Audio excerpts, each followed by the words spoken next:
Dans cet exercice, je vais prendre un compact métrique muni d'une distance. On va dire que c'est une norme, mais on n'est pas forcément sur un espace vectoriel, mais on va l'appeler norme parce que c'est pratique. Et je prends une fonction continue qui va dilater les distances. Ça veut dire que la norme de f de x moins f de y va être plus grande que celle de x moins y. Et il faut montrer qu'en fait, c'est pas possible, que ça va juste, on va avoir une égalité à chaque fois, que f préserve les distances. C'est très surprenant, mais qui n'est pas si difficile que ça. Il faut juste prendre le bon, considérer la bonne suite. Donc pour ça, je vais prendre x et y tel que par l'absurde f de x moins f de y strictement plus grand que x moins y. Et on va aboutir à une contradiction. Donc pour ça, je vais regarder la suite fn de x, fn de y. Ça, c'est une suite dans k carré. Le produit de compact, c'est un compact. Donc cette suite va converger. Ça va tendre vers L. Et je vais prendre epsilon stricto. Enfin, ça va. J'ai une extractrice telle que ça tend vers L. Je vais prendre un epsilon strictement positif et je vais prendre n et m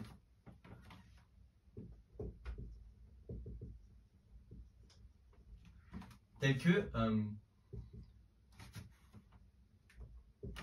je vais prendre n et m tel que les deux termes n et m de cette suite de couple soient très très proches. Et je vais essayer de montrer qu'en fait ça va dire que il existe des termes qui sont très très proches de x et y. Et in fine, je vais essayer de montrer que x, y est, est une valeur d'adhérence de cette suite. Donc j'ai deux inégalités.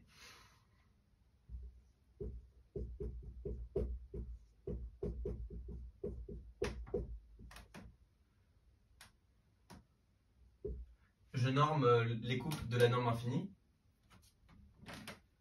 Et comme j'ai une valeur d'adhérence, je peux prendre deux termes qui vont être epsilon proche pour la norme infinie sur le deux couples.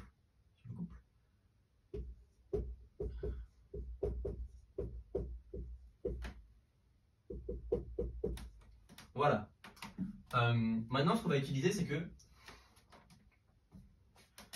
on va utiliser que ça dilate la distance, et donc on va dire que cette distance va être plus grande que fm moins n de x moins x. Alors ça, c'est tout simplement le fait que l'itéré nème de f va vérifier la même inégalité. Ça va aussi dilater les distances. Et donc, on applique le fait que la composée nème de f augmente la distance à fn-n de x. Ça, c'est fn de fm-n de x. Donc, c'est plus grand que fm-n de x moins x. Et on a pareil ici.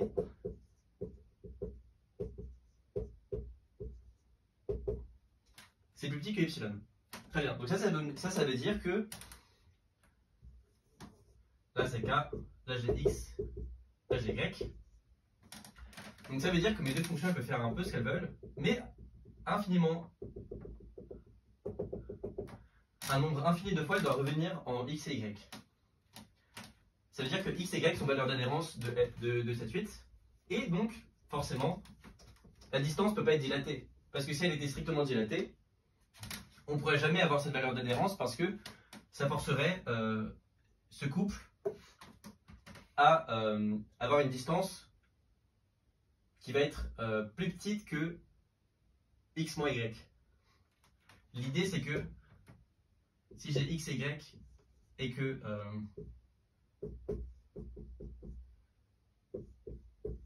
f de x et f de y sont dilatés, et bien maintenant la distance entre les deux va être strictement plus grande que x moins y, et cette distance va être plus grande que x moins y pour toutes les itérées de f de x et de f de y. Mais ça c'est pas possible parce que y moins x est dans l'adhérence de ce couple. Conclusion.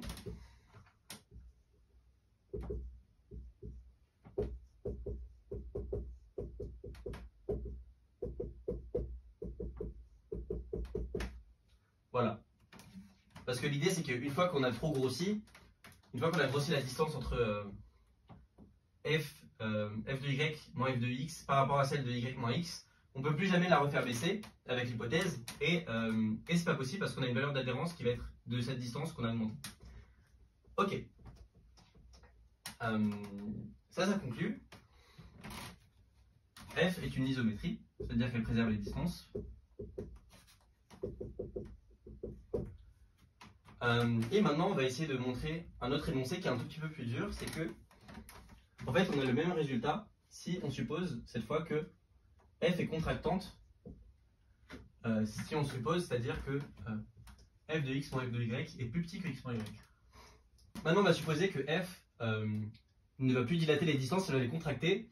Et le but, ça va être de montrer qu'on a le même résultat. Alors pour ça, il est nécessaire de superposer f surjective. Sinon, ça marche pas. Ça marche tout simplement pas. Parce que je peux prendre juste une fonction qui va envoyer tous les points de k sur un point. Et on ne peut rien espérer. Ça va bien vérifier l'hypothèse, mais on ne peut rien espérer. Par contre, si on suppose que f est surjective, alors ça va être une isométrie.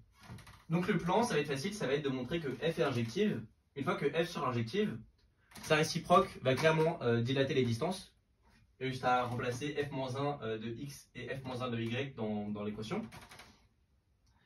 Sa réciproque va dilater les distances et donc, comme on a vu sur l'exercice, elle va conserver les distances, donc la fonction aussi. Voilà, donc tout ce qu'on a montré, c'est que f est injective.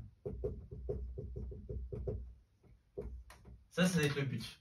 Pour ça, je vais introduire la notion de partie epsilon séparée. Alors un espace compact, et une notion importante, c'est que c'est précompact. Ça veut dire que pour tout epsilon strictement positif, j'ai des boules de rayon epsilon qui vont complètement recouvrir K. Donc ça veut en particulier dire que je ne peux pas avoir une infinité de points qui vont être epsilon éloignés. Donc ça veut dire qu'il existe un n epsilon tel que toute partie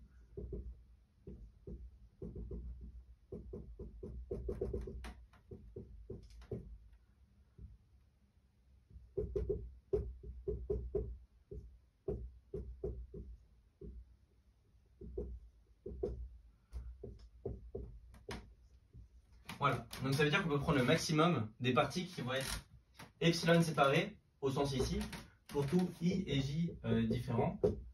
Leur distance va être plus grande que epsilon. Et ben, toutes ces parties vont vérifier que leur nombre va être plus petit que n epsilon. Voilà, ça c'est une notion très importante, surtout dans ces fonctions, dans ces espèces de jeux sur la distance. Ça c'est très important parce que, en fait, si j'ai x1, xn epsilon qui est epsilon séparé,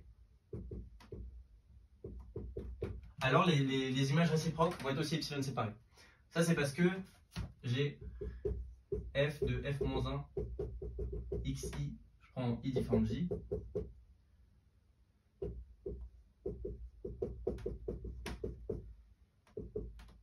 plus grand qu'epsilon. Et donc, j'utilise l'hypothèse, j'ai f-1 de xi moins f-1 de xj qui est plus grand qu'epsilon. Alors quelque chose d'important sur les parties epsilon séparées de cardinal maximal, c'est qu'on ne peut pas trouver de point y tel que quel que soit i, xi moins y plus grand que epsilon. Parce que sinon, qu'est-ce qu'on ferait? On poserait xn epsilon plus 1 égale y, et on aurait une nouvelle partie epsilon séparée qui sera encore plus grande. Donc, ce qui est important, c'est que quand on a une partie epsilon séparée de rang maximal, de cardinal maximal, elle est un peu partout. Elle est epsilon proche de tous les points de K. Pour tout point y dans K, on a donc cette inégalité stricte. Et maintenant, on va essayer de conclure. Je rappelle que ce qu'on veut, c'est qu'on ne puisse pas avoir A et B tel que quand j'applique F, on est le même point. Et bien ça c'est facile parce que je vais prendre epsilon qui va séparer les deux points. Je vais prendre en gros epsilon strictement plus petit que la distance entre les deux. Et ce qui va se passer, c'est que donc il va exister un f-1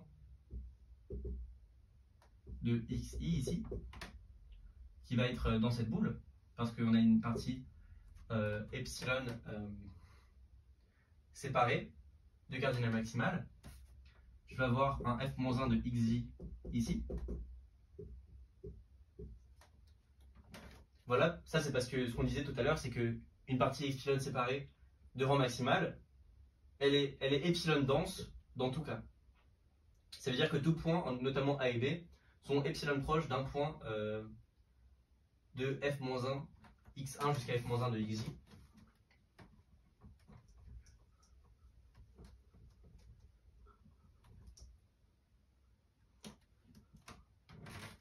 Mais ça va pas en fait, parce que j'ai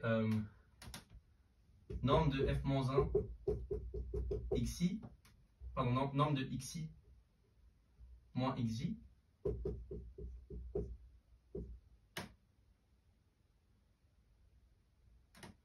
qui va être plus grand. Ah oui, ça va être plus petit que norme de f-1 xi moins norme de f-1 de xj.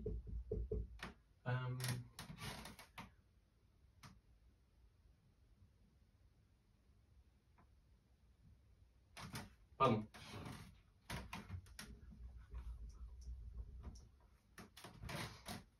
Mais donc là, il commence à se passer un peu quelque chose parce que j'ai deux points qui sont dans quelque chose de epsilon séparé. Et quand on va regarder l'image par f, ce point-là va être epsilon proche de b. Ce point-là va être epsilon proche de a. Va être epsilon proche de f de a. Ce point-là va être epsilon proche de f de b. Sauf que f de a égale f de b. Donc ces deux points vont être deux epsilon proches.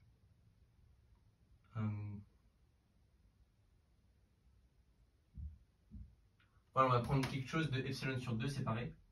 Comme ça va marcher. Et donc, f de xi et xj